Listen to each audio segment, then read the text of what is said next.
우리 신앙생활을 할 때 하나님이 역사하신다, 하나님이 일하신다, 이것을 우리는 주로 초자연적인 수준 또는 차원에서 하나님이 역사하신다, 이렇게 우리가 많이 생각을 그동안 해왔습니다. 맞아요. 하나님이 초월적인 차원에서 우리가 기도하다가 병이 낫고 또 갑자기 마음에 무슨 감동이 확 밀려들고 뜨거워지고, 이게 다 초월적인 어떤 하나님의 일하시는 방법이죠. 하지만 우리가 놓치고 있는 중요한 게 뭐냐면, 하나님이 일하실 때 하나님이 조금 드라이한 표현일 수 있어요. 역사. 하나님이 이 역사 속에서 우리 개인으로 말하면 여러분의 생애와 여러분의 삶 속에서 여러분에게 하나님 주신 시간, 그리고 우리에게 주신 이 자리를 하나님이 허락하셔서 여기서 하나님이 일하시는 게 훨씬 더 많고 크다는 것을 우리가 놓치고 살아요. 예를 들면 우리 성도교회가 지금 45년, 6년 이렇게 지나가고 있지 않습니까? 곧 50주년을 바라보고 있는데, 모르겠습니다. 여러분, 지난 시간 동안에 우리 교회에 혹시 지워버리고 싶은 순간, 아니면 덮어버리고 싶은 역사 라고 여러분 생각하는 어떤 대목이 있을지 몰라요. 하지만 오늘의 성도교회가 있기 위해선 지난 40여 년의 시간이 없어서는 오늘이 없는 거예요. 그 시간 동안에도 하나님이 충분히 역사하시고 일하셔서 오늘 2025년에 성도교회가 있다, 이것을 우리가 확실하게 좀 붙들 이유가 있어요. 그게 하나님이 일하신 중요한 포인트예요. 버릴 과거는 없다는 거예요. 이게 이 세상의 역사, 그리고 우리나라의 역사, 그리고 교회의 역사, 조금 더 좁혀서 여러분 개인의 시간과 생애 마찬가지입니다. 여러분 뒤를 돌아보면 혹시 지워버리고 싶거나 덮어버리고 싶은 시간이 없습니까? 근데 그 시간들이 있어서 오늘 나의 믿음의 수준이 여기 만들어져 있다는 거예요. 오늘 이 베드로의 부인 이야기인데요. 우리는 이 본문을 보면서 안타까움을 느낍니다. 베드로가 왜 그랬을까? 부인하지 않았다면 얼마나 좋았을까라는 관점에서 우리가 생각을 본문을 하고, 또 주일학교 때 공과 공부를 통해서도 여러분들은 예수님 부인하면 안 됩니다, 이런 논조와 어투로 우리가 성경 공부를 해왔습니다. 하지만 오늘 말씀을 보면 이 베드로가 부인한 이야기가 다른 복음서에서는 3번이 나오는데 여기 요한복음에는 2번만 나와요. 오늘 읽은 거 마지막 3번째 부인한 것과 그 중간에 예수님 이야기가 제사장 앞에서 예수님의 답변하신 이야기가 들어가 있고, 성경은 집에 가서 보시면 됩니다. 눈으로 이렇게 보셔도 확인하실 수 있어요. 그 앞에 베드로가 부인한 이야기가 있어요. 베드로가 부인한 이야기 그 사이에 제사장 앞에서 예수님의 답변하신 이야기가 들어가 있어요. 이거는 요한이 대조하려고 그렇게 배열을 한 겁니다. 우리 인간과 연약한 인간 베드로와 그리고 예수님은 어떠하셨는가를 대조하려고 하는 거예요. 베드로는 무너지죠. 예수님은 어때요? 마치 사무엘상 6장에 보면 언약궤를 짊어지고 수레에 벳세메스로 가는 그 소가 좌로나 우로나 치우치지 않고 우직하게 그 길을 갔던 것을 우리는 기억합니다. 하나님이 그 수레를 조정하셔서 하나님이 이끌고 가신 거죠. 하나님밖에, 우리 인류의, 내 개인의 생애의 답은 하나님, 여기 본문에 예수님밖에 없다는 걸 우리에게 말씀하는 거예요. 예수님은 흔들림 없고 그 말씀에 변개함이 없고 자기를 변명하지 않고 있는 그대로를 대제사장 앞에 두려움 없이 진술을 합니다. 베드로는 어떻습니까? 베드로는 보신주의라고 하죠. 보신주의. 여기서 예외가 없어요. 우리가 자기 목숨, 내 가족의 위협이 있을 때 우리는 말을 바꿀 여지가 충분히 있습니다. 베드로가 지금 죽고 싶지 않아서 말을 바꾸어요. 예수님 앞에서는 나는 절대 그럴 일이 없습니다라고 당당하게 외쳤지만 3번이나 연거푸 주님을 부인합니다. 왜죠? 살고 싶었기 때문입니다. 여기에 예외가 있다 없다? 여러분 이 가운데 혹시 나는 그렇지 않겠지라고 말씀하신다면 그건 교만일 수 있습니다. 우리도 예외 없이 나도 그럴 수 있습니다. 거기 나도 줄 섰습니다. 이렇게 말할 수 있어야 돼요. 왜입니까? 모든 사람은 죄를 범하였음에 하나님의 영광에 이르지 못하더니 그랬어요. 이 모든 사람에는 우리 모두가 포함되어 있고 거기 베드로도 있습니다. 여기 예외된 분은 예수님 한 분밖에 없어요. 하나님 앞에 온전히 순종하신 분이죠. 그래서 우리는 이렇게 고백할 수 있어야 돼요. 예수님만이 내 인생의 답입니다. 예수님밖에는 없습니다. 예수님만 찬송과 영광을 받으셔야 됩니다. 여러분, 이 믿음이 쉽지 않습니다. 왜냐하면 이게 겸손이기 때문에 그래요. 베드로는 어땠습니까? 수제자였습니다. 12이나 되는 제자 가운데 3명, 베드로, 야고보, 요한, 특별히 예수님이 뽑아 골라서 데리고 다녔던 수제자. 여러분 아시다시피 베드로는 나서기를 좋아했습니다. 잘난 척을 잘했어요. 그리고 베드로는 이렇게 말해요. 나만은 그렇지 않을 것입니다. 아니죠. 부인합니다. 근데 여러분 이 부인한 이야기, 이 사건이, 이 역사가 개인의 그리고 이 성경의 역사가 우리에게 주는 교훈입니다. 이게 약이 됐어요. 생각해 보세요. 만약에 베드로가 예수님을 부인하지 않았으면 뭐라고 생각했을까요? 자기 스스로. 역시 다른 제자들은 다 예수님 부인하고 떠났는데 예수님 앞에 공언한 것처럼 나는 예수님을 부인하지 않았어. 역시. 그렇게 하지 않았을까요? 그렇게 했겠죠. 오늘 베드로의 성향은 우리는 잘 알고 있어요. 여러분, 만약에 베드로가 그렇게 됐으면 베드로는 망하는 거예요. 왜냐? 하나님은 교만한 자는 물리치시고 겸손한 자에게 은혜를 베푸시니라. 베드로가 예수님을 부인한 이 사건이 있어서 베드로는 다시 주님 앞에 고개를 들 수 없을 만큼 부끄러움과 수치를 느꼈고 그 가운데에서 베드로는 겸손하지 않으면 안 될 수밖에 없는 자리에 베드로는 서게 됐어요. 그래서 베드로는 여기서부터 그의 인생이 다시 시작되는 것입니다.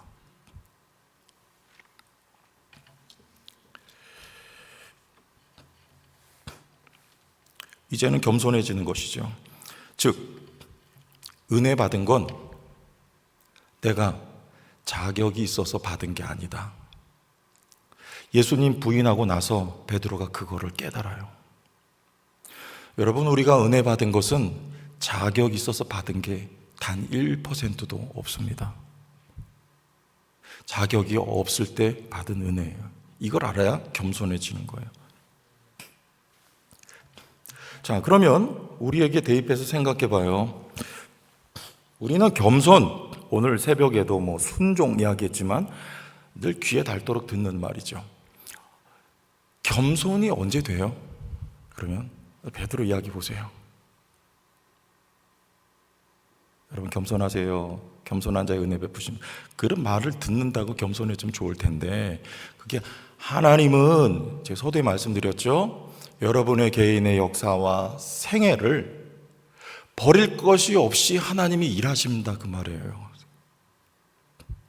그래서 여러분 열심히 살아야 되고 최선을 다해서 여러분 삶에 임해야 되고 삶을 포기하면 된다 안 된다? 안 되는 거예요. 살아내야 되는 거예요. 거기서 하나님이 일하시기 때문에 그래요. 언제 겸손해집니까? 내가 겸손할 수밖에 없는 조건이 있어야 돼요. 그 조건이라는 게 뭐예요? 여러분 실패해 봤어요? 신앙생활을 하시면서 넘어져 보셨어요? 곁길로 가보셨습니까? 그렇지 않고 나는 그런 적이 없어.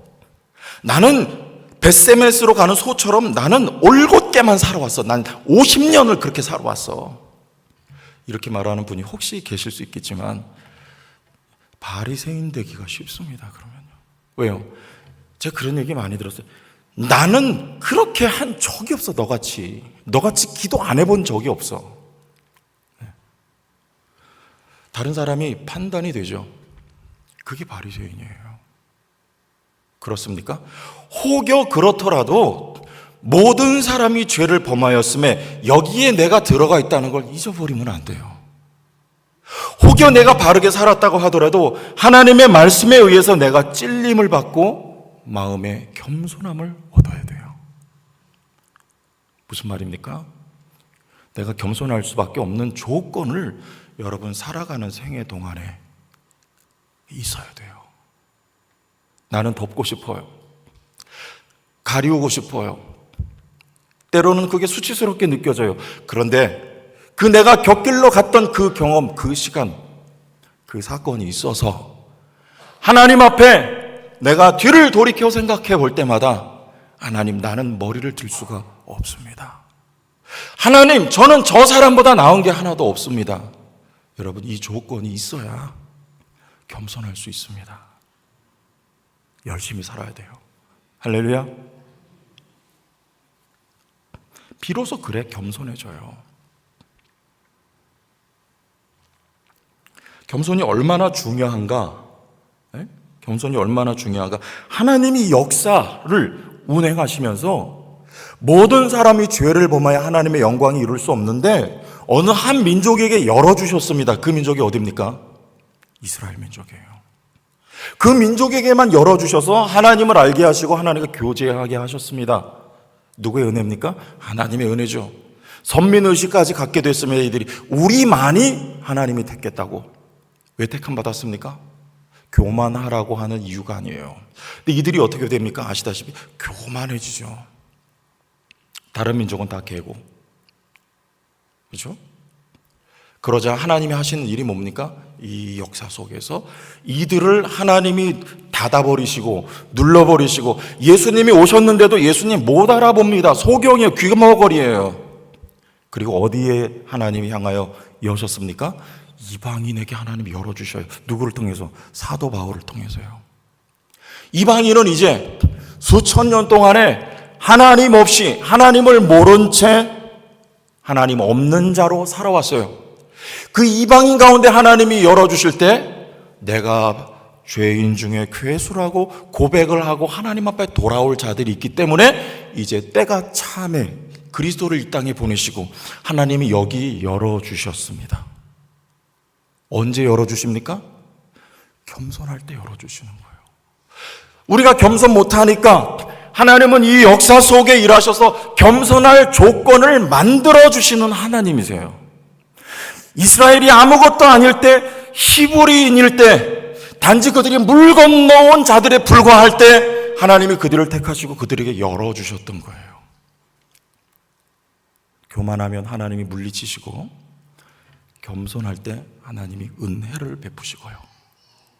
여러분의 생애 동안에 만약에 내가 하나님 앞에 고개를 들 수 없는 뭔가가 있다면 하나님이 겸손할 수 있는 조건을 주신 것이고 은혜 받게 하기 위해서 허락하신 과정이다. 이렇게 믿으시면 복이 될 줄로 생각합니다.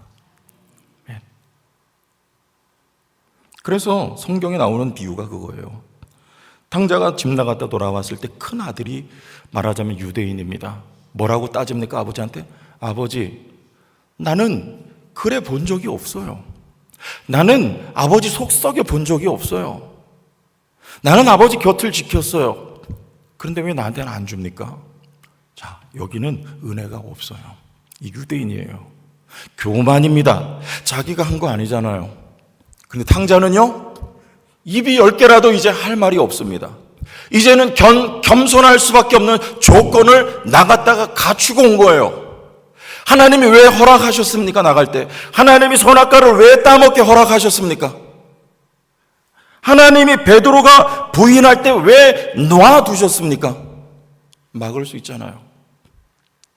겸손할 수 있는 조건을 갖추도록 하나님이 내버려 두신 거예요. 그리고 조건 갖추고 빈손 들고 부끄러움을 감싸 안고 아버지 앞에 왔을 때 거기에 은혜가 부어지는 겁니다. 하나님은 이렇게 겸손을 중요하게 여기십니다. 겸손 중요한 거예요. 로마서, 바울이 이 말을 해요. 여러분 읽을 때 잘 이해가 되실까요? 로마서 여기 읽고 확인을 하면 되겠습니다. 11장 25절에서 33절이에요. 11장 25절에 33절 앞에 나오죠. 형제들아, 너희가 스스로 지혜 있다 하면서 이 신비를 너희가 모르기를 내가 원하지 아니하노니. 이 신비는, 신비라 그래서 바울, 이게 하나님 지혜란 말이에요. 역사를 운영하시는 신비는 이방인의 충만한 수가 들어오기까지 이스라엘의 더러는 어떻게 된 거예요? 하나님 눌러놔요. 교만하니까. 그 다음 절, 그리하여 온 이스라엘이 구원을 받으리라. 하나님 이스라엘 버리셨다 안 버리셨다? 소경 귀머거리 만들어 놓고 때가 되면 하나님 이들도 부르신다 그 말입니다. 바울이. 그리하여 온 이스라엘이 구원을 받으리라 기록된 바 구원자가 시온에서 오사 야곱에게서 경건하지 않은 것을 돌이키시겠고 27절 내가 그들의 죄를 없이 할 때에 그들에게 이루어질 내 언약이 이것이라 함과 같으니라. 28절 읽어주세요.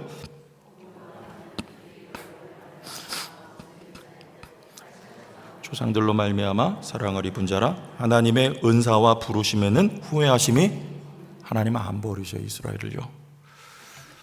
30절 너희가 전에는 하나님께 순종하지 아니하더니 이스라엘이 순종하지 아니함으로 이제는 긍휼을 입었는지라 이와 같이 이 사람들이 순종하지 아니하니 이는 너희에게 베푸시는 긍휼로 이제 그들도 긍휼을 얻게 하려 하심이라. 하나님이 모든 사람을 순종하지 아니하는 가운데 어떻게 해두셨어요? 가두어 두신 거예요. 가두어 두심은 모든 사람에게 긍휼을 베풀려 하심이로다. 33절 다 같이 깊도다 하나님의 지혜와 지식의 풍성함이요 그의 판단은 헤아리지 못할 것이며 그의 길을 찾지 못할 것이로다. 하나님의 지혜와 지식은 풍성, 우리가 판단할 수 없고 우리가 이해할 수 없고 우리가 찾을 수 없는 방식으로 하나님이 역사를 운행하시고 은혜 베풀 자에게 은혜를 베푸시고 하나님이 강팍하게 만들 자를 강팍하게 만드시고 그러나 그들을 버리신 것이 아니라 때가 되면 하나님을 부르시기 위해서 여러분의 개인의 생애도 하나님이 일하시는 줄로 믿으시길 바라요. 버릴 것 없습니다. 부끄러움은 있고 회개를 했습니다. 그러나 그 시간, 그 사건, 그 시점이 있어서 오늘 내가 이 자리에 겸손하여 하나님의 은혜를 받고 있고 사람과의 관계를 내가 어찌 잘 만들어갈 수 있는가? 그들이 나보다 낫다라고 하는 실제적인 여러분의 고백 속에 다른 사람을 내가 판단할 수 없고 긍휼히 여길 수 있고 사랑할 수 있는 이유가 하나님이 여러분의 생애 속에 일하셨기 때문입니다. 다윗의 생애를 마지막으로 말씀을 정리합시다. 사무엘하 11장 전과 후 우리는 어디를 더 높이 평가합니까? 사무엘하 11장 바세바 사건이 있을 때입니다. 우리는 그 전을 더 높이 평가합니다. 그가 어디로 가든지 이길 때, 골리앗을 때려잡았을 때, 하나님 앞에 성전을 짓겠다고 충성된 마음을 표현했을 때, 그러나 여러분 그거 아시죠? 바세바를 범죄하고 난 다음 바울이 더 이상 내려갈 수 없을 때까지 그의 생애에 내려간 이후에 비로소 다윗은 왕다운 왕이 되었습니다. 만약에 이 사건이 아니었다면 여러분 죄 지어도 된다는 그런 말이 아닙니다. 잘 알아야 돼요. 우리는 죄 짓지 않기 위해서 싸우고 노력해요. 하지만 우리의 연약함은 때로는 그리 내려갈 수 있단 말이에요. 만약에 베드로가 주님을 부인하지 않았다면, 만약에 그 잘 나갔던 다윗이 바세바 사건이 아니었더라면 다윗은 겸손할 이유가 조금도 없었어요. 자기가 왕이 되려고 했을 것입니다. 그러나 그 이후에 내리막길을 걸어 하나님 앞에 고개를 들 수 없게 되었을 때 하나님을 왕으로 높이고 하나님을 찬송하지 않을 수 없는 겸손의 조건이 다윗에게 갖춰짐으로 인해서 다윗이 비로소 왕다운 왕이 될 수 있었던 거예요. 세상의 윤리와 가치의 기준으로 성경을 보면 성경이 해석이 안 되고요. 여러분 생애에 하나님이 오늘도 여러분을 붙드시고 오늘 그리고 내일도 만날 일, 벌어질 사건들을, 이 역사를 하나님이 통해서 여러분을 더욱 성도답게 만드시고 계시다는 것을 믿음으로, 어려워도 힘든 일이 있어도 여러분 최선을 다해서 이 역사를, 여러분의 생애를 살아내시기를 주의 이름으로 축원합니다.